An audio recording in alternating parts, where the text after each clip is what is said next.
UFC 288 takes place on the 6th of May. And I've got a fight card for you boys, alright? We've got one fight announced, which is Charles Oliveira versus Benil Dariush. And with the controversy of UFC 284 with Islam and his IV, we got to see what's up with that, you know what I mean? If that goes south, there could be a lot of changes at lightweight. But also, man, UFC's announced UFC 287, 286, 285. They're all bangers. At least the main events are bangers, bro. So I want to keep the train going. Not that type of train. All right, relax. Keep it in your pants. Mackenzie Dern's not on this card. All right, relax, boys. I want to keep the hype train rolling of good pay-per-view cards, top to bottom. Okay, I'm going to give you my full main card and 3 prelims. All right, so drop a like if you like the card builder videos. Let's get straight into it. Like I'm ZS.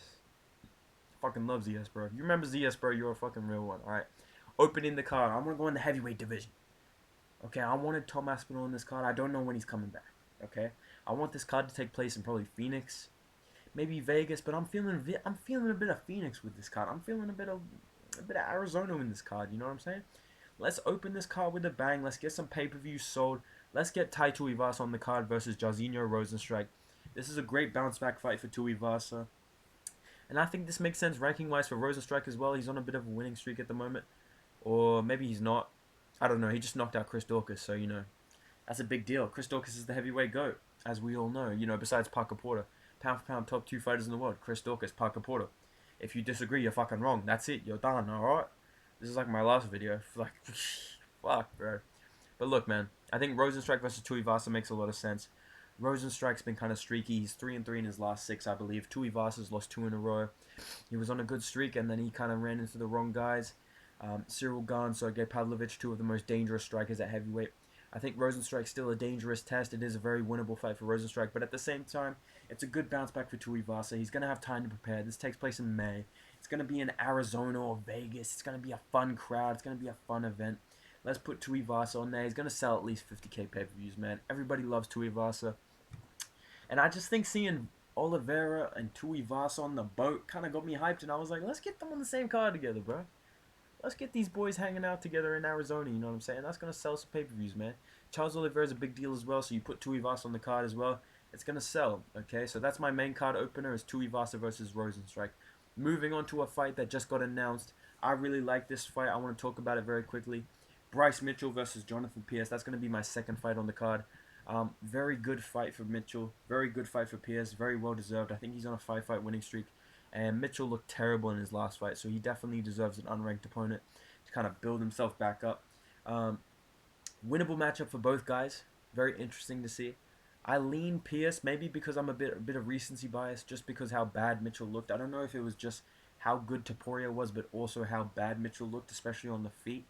But yeah, I'm very intrigued by this matchup. I want to know what you guys think of this matchup down below. Who do you think wins? Who do you think has the advantage? Who do you think needs this win more? I'm interested in this matchup. I think this would be a perfect kind of second fight to kind of counterbalance the potential knockout performance of the night that we're going to get in the main card opener with Tuivasa versus Rozenstruik. Mitchell's a fun personality, you know what I mean? This is a good showcase for Pearce as well, who's doing well in the UFC. I know it's TJ Dillashaw with the fucking Islam transplant on the chin, the tattoo. I'm sorry, bro, but that tattoo is fucking terrible, dude. That tattoo is the most, like, I can't say it on YouTube, but that's the most adult entertainment tattoo I've ever seen in the UFC. Like, I don't know what's the go with that. It's like, bro, that's the one you like. He just brought in a battery and was like, yo, give me this shit, bro. Like, I'm just not feeling the tattoo. But yeah, TJ Nurmagomedov versus Bryce Mitchell. I think this is an awesome second fight. Bryce Mitchell's a fun character. He's going to sell some pay-per-views. Not the level of Tuivasa, not the level of Oliveira, but hey, people are going to be interested to see Bryce Mitchell fight. They like Bryce Mitchell, So I think Bryce Mitchell's going to be fun on this card. I think this makes a lot of sense, and I'm excited about this matchup. UFC's getting a good start going, okay? Now we're into the good shit, okay? Now we're at the featured fight, okay? I want to stack this card, okay? Charles Oliveira being on this card, obviously that's a big deal. Now there's 2 ways you can go with this. Either you have Oliveira as the featured fight and you put the next 2 fights as co-main and main event. But I'm going to talk about a different scenario. And so for my personal opinion, I think my featured fight, I'm going to go with Zhang Wei Li versus Rose Namajunas 3. Is this the fight that I necessarily want? No. Is this the fight that I think the UFC is very likely to do at some point in the next 3 or 4 pay-per-view cards? Yes. I think this makes the most sense ranking-wise for the UFC. Namajunas has 2 wins over Weili. Weili's a dominant champion at the moment. She just beat Carla Esparza, so they've kind of eliminated her from the title picture. She doesn't need to fight Rose again. Thank the fucking Lord, okay? And I feel that I can just see the UFC doing this. I think the UFC wants this fight, and most casual fans are going to be happy with this fight. I'm not against it, but I'm not necessarily hyped for it either. But I think if we're going to stack a pay-per-view card, you need title fights, and I think this is one of the easiest title fights to probably make in terms of promotion, in terms of the UFC wants it, in terms of both these fighters probably want it. So I think this makes a lot of sense in terms of the realism of this card. And, 3 title fights, putting that on a poster, it is going to sell pay-per-views. And this is an intriguing matchup. I mean, Namajunas does have 2 wins over her. I know she looked terrible against Esparza. I know she lost to Jillian Robertson in grappling, but shit, she did beat her twice. So you never know what's going to happen. I would favor Weili in this matchup just because how improved she's looked, how good she's looked since she lost to Namajunas last time. But you never know, so I think this would be a good selling point. I'm sure there's still a casual appeal in Namajunas, and I'm sure that there's a lot of fans of Weili. So yeah, I think this would be a good featured fight, title fight 1 of 3. Hopefully it's a finish. Hopefully we don't get 25 minutes. And if we do get 25 minutes, hopefully it's exciting with 2 of probably the most skilled strawweights that the UFC has. So that's my featured fight. All right, co-main event. We need a little bit of star power. And none of these guys have it, okay? But this is going to be a fun fight. Let's do Sterling versus Cejudo as the co-main event.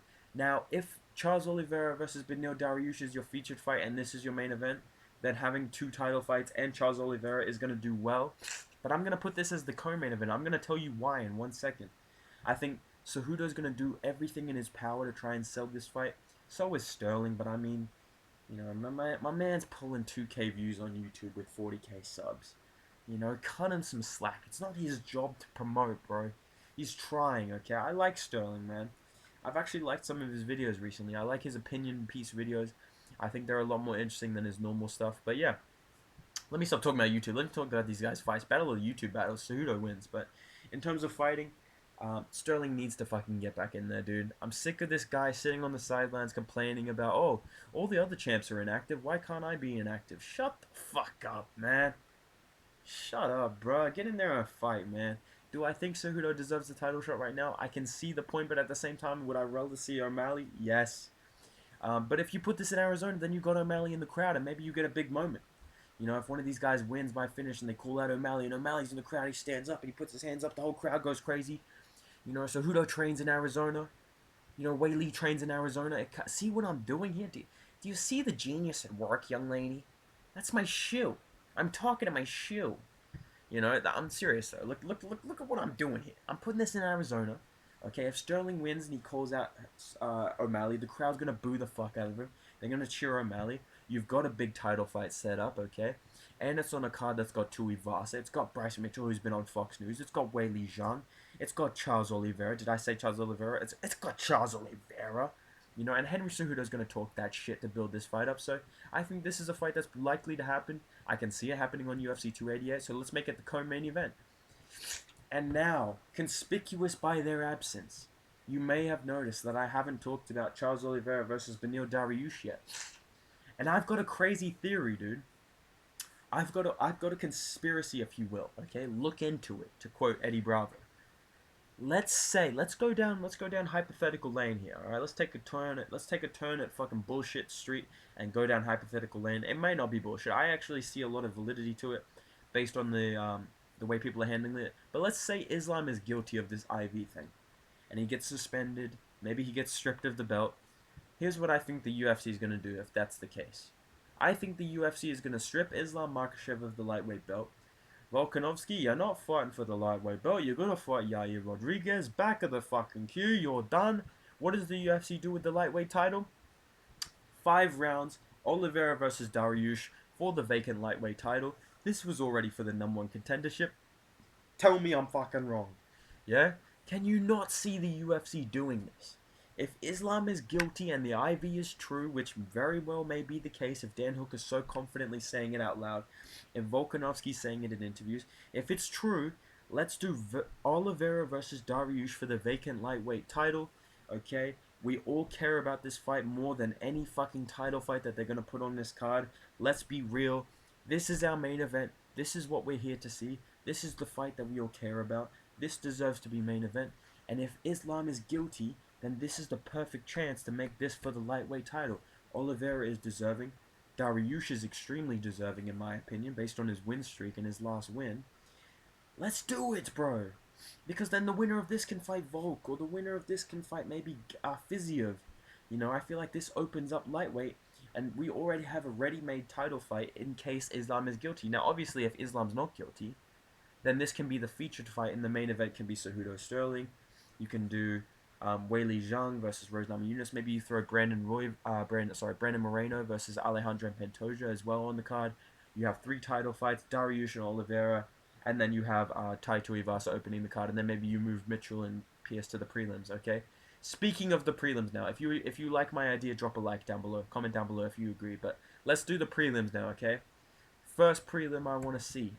Okay. This is just a personal preference. This has nothing to do with it being in Phoenix or anything like that. This is just a fight I want to see. Let's do it. Let's do Sung Woo Choi versus Chase Hooper. I think this is an awesome fight. Somebody though has got to go. Somebody's got to get a fucking win. Alright, somebody's got to get W. It's going to be an exciting fight. It's going to be a brawl. I can see Chase Hooper getting dropped, but I can see Sung Woo Choi getting submitted somehow. I think this is an awesome fight.